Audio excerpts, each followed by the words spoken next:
This week, survivors of residential schools told their horror stories to Prime Minister Justin Trudeau as he walked through recently discovered secret graves of Indigenous children.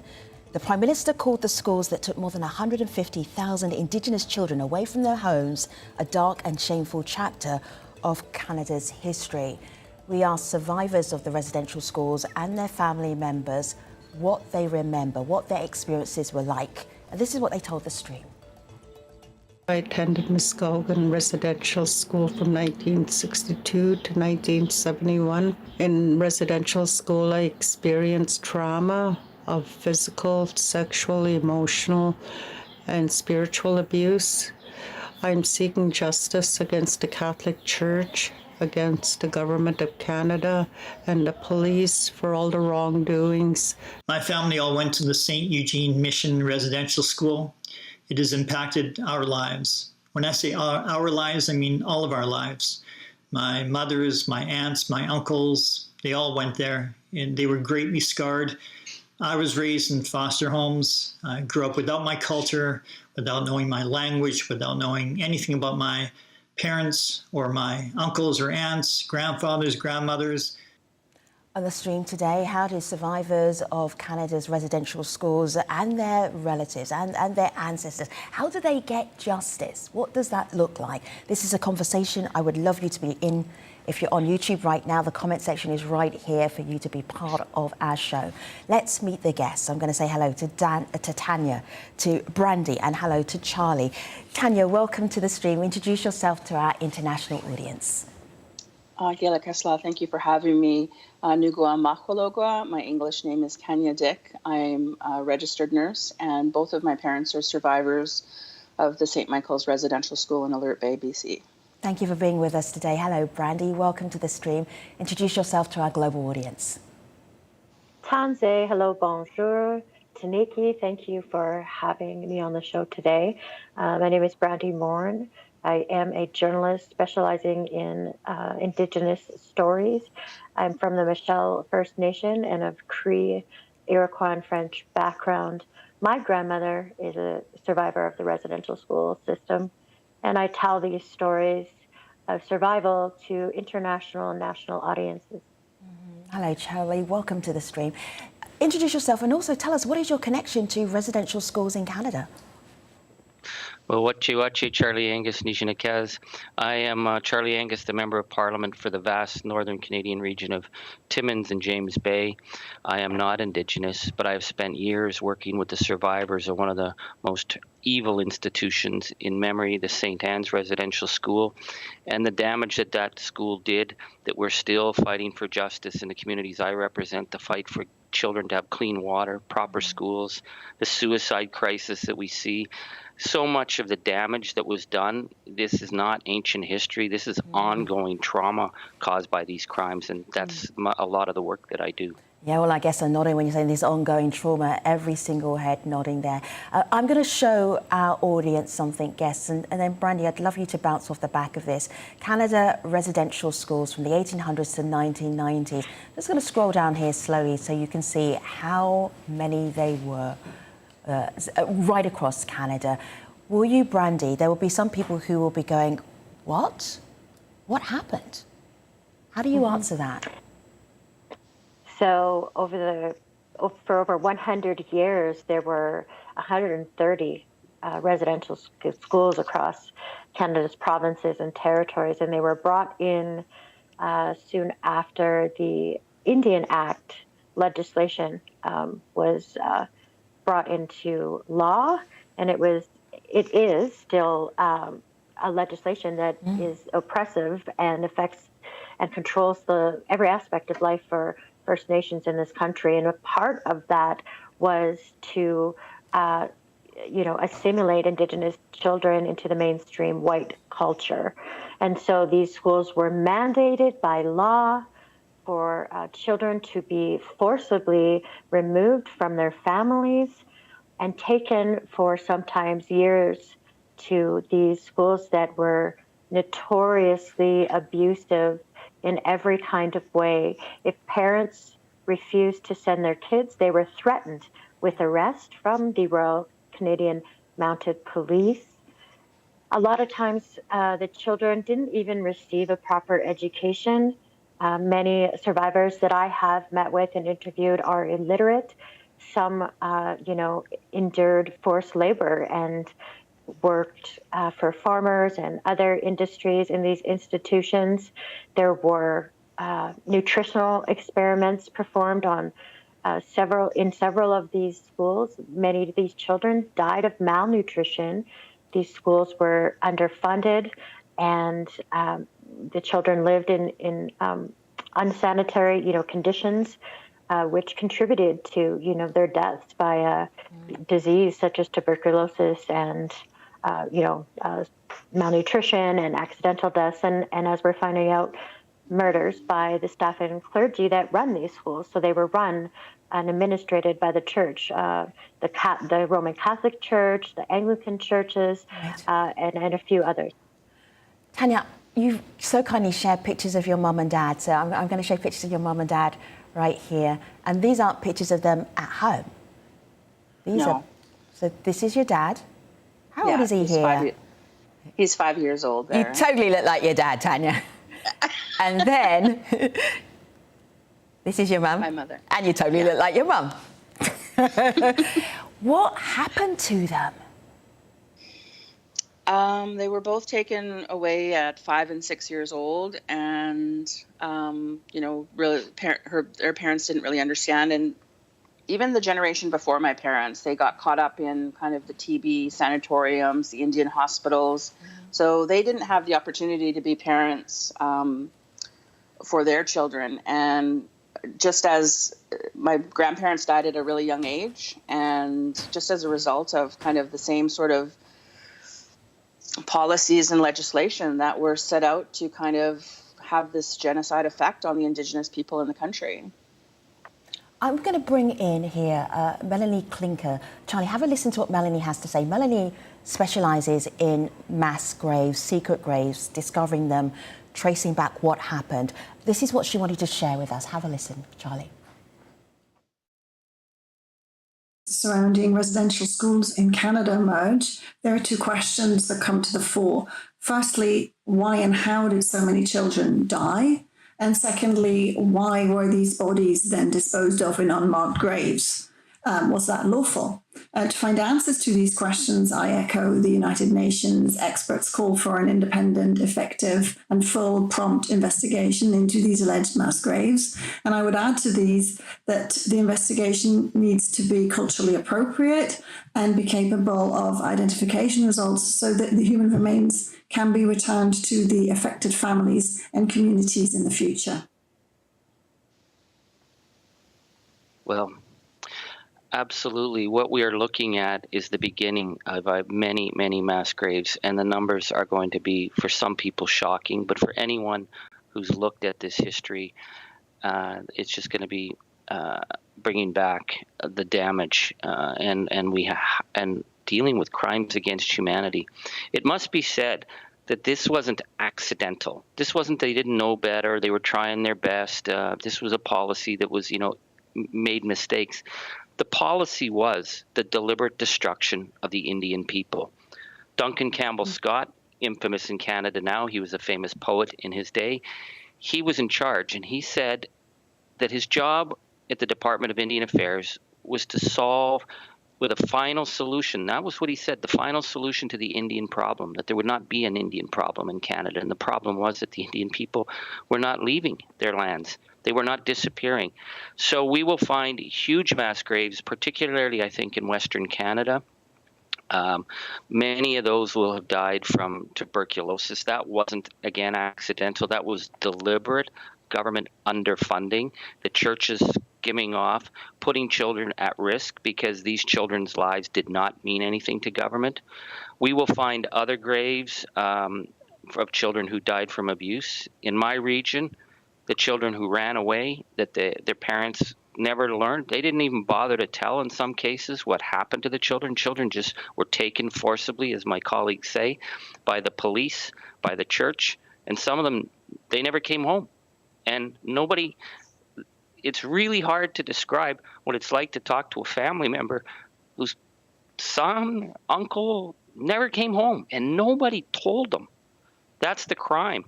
And I just have to say, again, this isn't history, because it's ongoing. When the government realized the residential schools were not working, they brought in something that we call the 60s scoop. They took the children and decided to forcibly assimilate them in white families. And we have more children in care today in Canada, not care, it's taken from their families, taken from their language. We have more children taken today than at the height of the residential schools. And our government, the Canadian government, was found guilty in the Human Rights Tribunal ruling in 2016 of, quote, willful and reckless discrimination against Indigenous children. And we have our Prime Minister, Mr. Trudeau, fighting the Human Rights Tribunal in court, spending millions of dollars trying to overturn a ruling that found the government guilty today of willful and reckless discrimination, where children, we're losing a child, one on Monday, one on Wednesday, one on Saturday, to this system, and nobody in Ottawa ever seemed to give a damn. So we're talking about a crime against humanity, and justice must be served. I'm going to play guess. This is Bud. Bud was in a residential school, and in a documentary called Canada's Dark Secret, which is an Jazeera documentary from a few years ago, he went back to the residential school and to the boiler room, and you see him go from a senior to a little boy again and telling his story. Have a listen, have a look. There's the boilers. At that far end is where I got molested time and time again. Day after day. Boy, did I ever wish somebody would come by or somebody would miss me somehow. And nobody ever came. And I just came out of there feeling so dirty, rotten, low, as you can imagine. And I thought every kid out there knew that I had what happened to me. But I think it all happened to them because none ever bothered me. None ever asked me what happened in there. So I think we all got it at one point or other. Brandy, I just seen the disgust on your face. Yeah. I've heard so many similar stories, and it just, like, I can't fathom how for so long this abuse was so widespread, and how they were able to, the perpetrators were able to get away with this, to molest and assault the most innocent of our society, which is our children, and yet never be held accountable. To this day, there's been a limited amount of perpetrators of the thousands who abused and neglected these children that have been, held accountable and, criminally charged. Ottawa holds the names and information of over 5,000 alleged abusers of the residential school system, and thousands of them are still alive today. That is the kind of justice that survivors have in this country. And it just baffles me. And like Charlie said, all of these conversations are bringing up these, past traumas and memories, for the survivors. And it's very, very difficult to move through. But I also believe that finally, that the world has taken notice, because we have been telling these stories in media here for a long time. Survivors have been speaking their truths for years, and most of Canada has, turned a blind eye to that. So it's about time that Canada has been, shamed by the rest of the world to be able to take this seriously, and for these truths in all of their disgust and ugliness and pain, so that perhaps we can start to heal and have space to move forward. Tanya, what does this discovery of these mass graves, you knew they were out there. The kids who are now grown-ups, they knew that they're, I'm going to say shady, right? There were shady things going on. So when you see these mass graves being uncovered, for you personally and for other people whose families had missing members of their family taken away. Where are you right now? Yeah, I just, thinking of my parents and what they must have been experiencing at that age, and, hearing stories not only from them, but other survivors of St. Mike's about, their kind of peers, their cousins, their siblings just kind of disappearing and not knowing and never coming back. And nobody ever knew. They didn't know, their parents didn't know. And just how they had to compartmentalize and normalize that. And then, hearing stories, I had the privilege of working with another group of residential school survivors in the interior, and having memories of having to dig the graves themselves. They didn't know whose graves they were. They were small. They knew they were child size. Yeah. And, to not only kind of, for whatever reasons, kill our children, but put the responsibility on us to bury them in a way, and their children themselves. So it's really difficult. And I think about, as we move forward, this is just the beginning. We knew, my parents knew, they were not surprised. My grandparents on my father's side, they are not surprised. And we're just waiting for those numbers to come forward. And how do we find a way to do this to ensure that we find every child, because they deserve that. And I don't know, my heart breaks. And knowing the government has kind of stepped forward federally to kind of put a bunch of money forward for us to go and search our lands. I feel like that's us having to dig the graves again. Like, this is a responsibility and the accountability of a government process and policy and initiative that killed our children. Do that work, then come to us about the cultural appropriate protocols to reclaim our children and bury them in a proper way, and do what their little spirits need for them to be free. I mean, the only reason that government has stepped up right now is because these remains have been discovered. They've known about this for 6 years, and the Truth and Reconciliation Commission petitioned the government for funds, which was under $2 million for all the First Nations across Canada to, find their children and to repatriate them, and it was turned down. This is the only reason why Canada and the provinces are providing money now, is because they're under scrutiny and pressure. Yes, I think the issue... sorry, you go first, Charlie. I've got some comments coming in from YouTube, and people would love to talk to you. So, Charlie, you go first, and then I'm going to follow up pretty briefly. Okay, go ahead. I think just to put it in context, and because we talked about the Truth and Reconciliation Commission, which did an extraordinary job, and it opened the eyes for people of Canada. Many people, the stories, the documentation. But then there was something called the Residential School Settlement Agreement. And I think we trusted that the government would do the right thing. But the government and the Catholic Church in particular had a shared objective, which was limiting their liability. The church didn't turn over the documents. The federal government does have the names of some of the worst perpetrators. These men and women are not entitled to their privileges of privacy. They are criminals.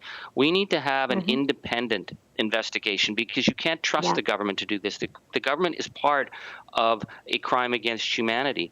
As far as the sites go, we need a major investment so that the communities can direct with, I think, international observers, forensics, being able to get the documents. And the idea that we'd ask the Catholic Church, and we asked politely so many times for the documents, those days are done. We need to be able to get subpoenas. We need to be able to go into those orders. We need to be able to get who did what, because that's where we're at now. We went through truth. We went through reconciliation. But the federal government and the Catholic Church in particular had no intention of doing truth and reconciliation.